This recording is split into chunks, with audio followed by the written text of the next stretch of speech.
Շնորհակալություն, հարգելի գործընկերներ, սենց պատրաստվում ես, գալիս ես, որ թեմատիկ խոսես, բայց նենց բաներ են խոսում այս մեր ընդդիմադիր գործընկերները, որ բան եմ, չես կարողանում, 10 րոպեն էլ չի հերիքում, որ գոնե արձագանքես, որ էշիտեղ չդնեն Հայաստանի Հանրապետության քաղաքացիներին։ Էլի ուզում եմ ֆիքսել, ինչպես նախորդին ֆիքսեցի, որ էլի աթոռներին նայելու ենք, աչքեր պատկերացնենք, իրանց հետ խոսենք։ Տիկին Գալստյանը, Լիլիթ Գալստյանը, ինքը հայտնի է այդպես մասնավոր զրույցներում եւ ոչ միայն մասնավոր զրույցներում, հաճախ խոսում է, որ կինը կնոջը չպետք է թիրախավորի, որ գոնե մենք կանանցով այդ սոլիդարությունը պահպանենք իրար հանդեպ, բայց եկել է Սամբյոնից վարչապետի տիկնոջն ասում է, բան, զուգընկերուհի։ Իհարկե ամենայն հարգանքով բոլոր զուգընկերուհիների հանդեպ դրա մեջ վատ բան չկա, բայց Տիկին Գալստյան, դուք չգիտեք, որ վարչապետի զուգընկերուհին չի, վարչապետի տիկինն է, չգիտեք, որ ընտանիք է, ամուսիններ են ձեր շատ սիրած հայկական ավանդական կերպով են ամուսնացել, ոչ թե ԶԱԳՍ-ով եւ այդպես ամուսնացել են մեզ լսող բազմաթիվ 100 հազարավոր Հայաստանի Հանրապետության քաղաքացիներ եւ դուք հիմա 100 հազարավոր մի քանի անգամ ավել, հա, երեխաներին այդ ընտանիքների ասում եք, որ ձեր մայրիկները զուգընկերուհիներ են, կգնաք եւ իդեպ ձեր ֆրակցիայում նայեք, կարող է էլի զուգընկերուհիներ լինեն ձեր ձևակերպած, տեսնեք նորմալ է, տենց թիրախավորերը, հերիք չի ձեր լրատվամիջոցներով եք մատի փաթաթան սարքել է դրվագը, հերիք չի բանը ձեր բլոգերներով եք չստացված սարքել, հիմա դուք եք այս ամբիոնից այդպիսի բան ասում, կին լինելով ու խոսելով կնոջ հանդեպ բան հարգալից վերաբերմունք պահպանելու այդ խաղի կանոնները պահելու անունից։ Կամ Տիկին Թովմասյանը եկել է, այստեղ մամուլի տեսություն է անում։ Մամուլի տեսություն է անում եւ իր ներկայացած մամուլի տեսության որակը հաշվի առնելով, ուզում եմ ասել, որ դուք անգամ մամուլի տեսություն չեք կարողանում, դրա համար ձեր թերթը այդ մակարդակն ունի, որտեղ որ լավ մամուլի տեսություն անեք, Հայաստան-Վիետնամ բարեկամության խմբի որպես ղեկավար եմ հիմա խոսում, Վիետնամի ազգային ժողովի նախագահի գլխավորած պատվիրակության հանդիպումները կտեսնեք հարյուրավոր մարդիկ, որ եկել էին, նախ լավ են անել եկել էին, ձեր փողերով չէին եկել, ոնց ուզում են, այնպես գալիս են, քանի հոգով ուզում են եւ որտեղ ուզում են ապրում են այդ ընթացքում։ Ասում եք բանը, կտեսնեք, որ այդ մարդիկ ինչ հանդիպումներ են արել, որ մամուլի տեսություն լավ անեիք, կամ ասում է 133 հոգով եկել են, 144-ով գնացել են, միստիկա ասում, էլի, որ լսող ասի, այստեղ մի բան են չի, ասենք բան ենք արել, մարդ ենք դրել տարել են հետը, մենք ենք գնացել, տեղյակ չեք, դա ձեզնից ենք ուղարկել հետները։ Ասենք միջև պատվիրակության գալը, հարգելի հայրենակիցներ, գալիս են պրոտոկոլի աշխատակիցներ, ովքեր զբաղվում են կազմակերպչական հարցերով, եւ իրենց հետ են գնում, որտեղ արդեն այլ բան չկա կազմակերպելու։ Դրա համար 10 հոգով, 11 հոգով ավելացել է այդ քանակը։ Կամ բանը նկարացույց տալիս, բան 10 հոգանոց ասում է, տեսեք, սա է 130-140 հոգանոց պատվիրակությունը։ Ասենք Տիկին Թովմասյանն ուզում էր, որ Վիետնամի ազգային ժողովի նախագահի, օրինակ, օգնականը, անվտանգության աշխատակիցը, պրոտոկոլի աշխատակիցը կամ այն լուսանկարիչով լուսանկարել է այդ լուսանկարը, եւս լինի լուսանկարում։ Սա բանը абսուրդ է, ու սենց մանիպուլացնել ամեն ինչը, դա հեչ բան չի, էլի,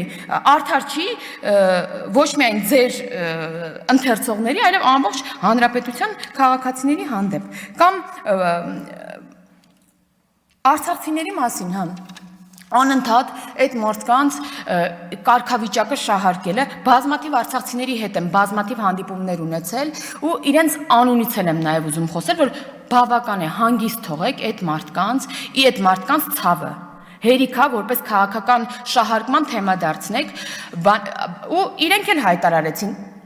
այդ մարդիկ հեղափոխություն չեն պատրաստվում անել, իրենք էլ հայտարարեցին իրենց վերջին պայքարը, դա ինչքան էլ դուք փորձեցիք բեմերից դարձնել քաղաքական պայքար, իրենք էլ ասացին, որ դա սոցիալական խնդիրների հետ էր կապված, կառավարությանն ընդառաջ են գնում, պայմանավորվել են եւ շարունակելու են աշխատել, որ ավելի թիրախային դառնա այդ սոցիալական ծրագրերը, որոնք այժմ կան, եւ ձեր լրագրողի այդ տված հարցին ի պատասխան, որ բա ոնց, բա իշխանափոխությունը, բա Նիկոլ Փաշինյանի հրաժարականը ասում են մի րոպե, Հայաստանի Հանրապետության իշխանությունը ձևավորում է Հայաստանի Հանրապետության քաղաքացիների կողմից։ Այս ձեզ լավագույն պատասխանն է, գնացեք եւ վրանում արված ասուլիսը նորից դրեք եւ նայեք։ Ինչ վերաբերում է արցախցիներին ու հանգիստ թողեք այդ մարդկանց։ Բայց կամ գալիս են բանը հայրենասիրությունից, չգիտեմ ինչերից են մեզ մեղադրանքներ ներկայացնում։ Պարոն Օհանյանը գիտի, որ իր ֆրակցիայում կա падգամավոր, ով իր անչափահաս երեխային դարձրել է օրինակ Վրաստանի քաղաքացի, որպեսզի իր սիրած բանակում չծառայի։ Թող գնան եւ ոչ հայրենասերներ փնտրեն իրենց ֆրակցիաներում հերիք ու բոլեղավ, ինչպես ասում է մեր սիրելի վարչապետը։ Հիմա, բայց տիկին դատախազ, այս ամբողջը քաղաքական բան է, ուղղակի տենց պայքարի նախերգանք է, որը սկսվել է ոչ այսօր, ուղղակի հիմա ուղղակի սրվել է։ Եվ այդ պայքարը ընդհանրապես մի բանի համար է, ոչ թե որ գան, բանը ստանձնեն պատասխանատվություն, երկիրը չգիտեմ ինչ անեն, այլ որ գան այն իրանց թալանածը կարողանան պահեն, որովհետև տեսնում են, որ ապօրինի գույքի բռնագանձման այդ օրենքը աշխատում է եւ իրենց բազմաթիվ գողացածը այսօր անցնում է այդ գործով եւ մենք ուզում եմ արձանագրել, որ ունենք հիմա արդեն կոնկրետ արձանագրումներ, որ բազմաթիվ վարույթներ կան նախկին բարձրաստիճան պաշտոնյաների դեմ։ Միլիարդավոր դրամների գույքի վերադարձ պետությանը ընթացքի մեջ է։ Եվ որ ամենակարևորն է, այս պայքարը հարգելի տիկին դատախազ, սա ուղղակի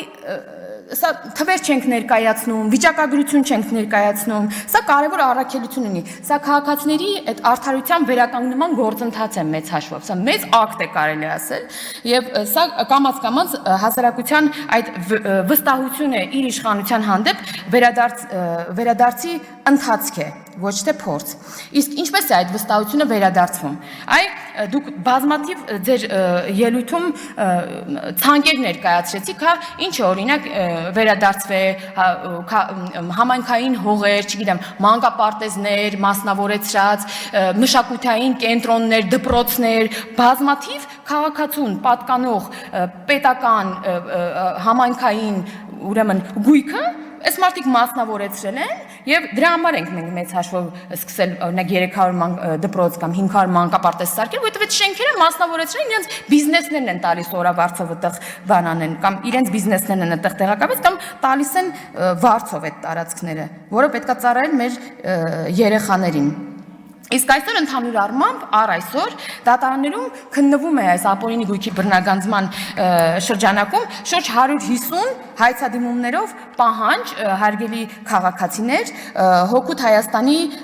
ուրեմն դրանցով պահանջ կա բռնագանձել 1381 անշարժ գույք, 270 շարժական գույք, 359 իրավաբանական անձանցում մասնակցություն, դրամական պահանջը կազմում է շուրջ ավելի քան 527 միլիարդ դրամ, ընդհանուր հայցագինը շուրջ 600 միլիարդ դրամ։ Այս ինչից որ իրանք այստեղ խոսում են, այս միլիարդները եւ ոչ այս բարձա չէ որ այս միլիարդների ընդամենը մի կաթիլն է ծովում, որը մենք ամբողջ ծովը պետք է վերադարձնենք, չնայած ներս չեք պահել, որ ամբողջը կարողանանք վերադարձնել։ Բայց հարգելի տիկին Վարդապետյան, մեզ ամենաշատը ոչ միայն լրագրողները, այլև մեր քաղաքացիները մեզ ամենաշատը հարցեր են տալիս, երբ պետք է ամբողջությամբ այդ թալանը վերադարձվի եւ տեմպերից են բողոքում։ Իհարկե, ես հասկանում եմ ծավալը բայց մենք պետք է, տեսեք, մենք որպես իշխանական, հա, օրինակ պաշտոնյաներ կանգնած ենք ամբողջությամբ համակարգի թիկունքին։ Մենք աջակցում ենք ինչով հնարավոր է կարողությունների զարգացում կլինի,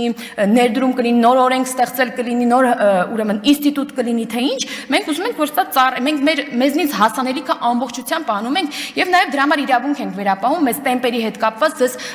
հարցեր ուղղել եւ պահանջել ինչու ոչ, որ այդ տեմպերը ավելի արագացնել։ Եվ ես վստահ եմ, որ հատկապես Սահմանադրական դատարանում վիճարկելուց հետո այս օրենքը, հա, երբ որ պարզվեց, որ խնդիր չունի Սահմանադրականության հետ, այս տեմպերը ել ավելի արագ պետք է ընթանան, այնպես որ մեզ եւ ձեզ բարի երթ եւ շնորհակալություն։ Չմոռանաք հավանել տեսանյութը եւ բաժանորդագրվել Civic AM-ի YouTube-յան էջին։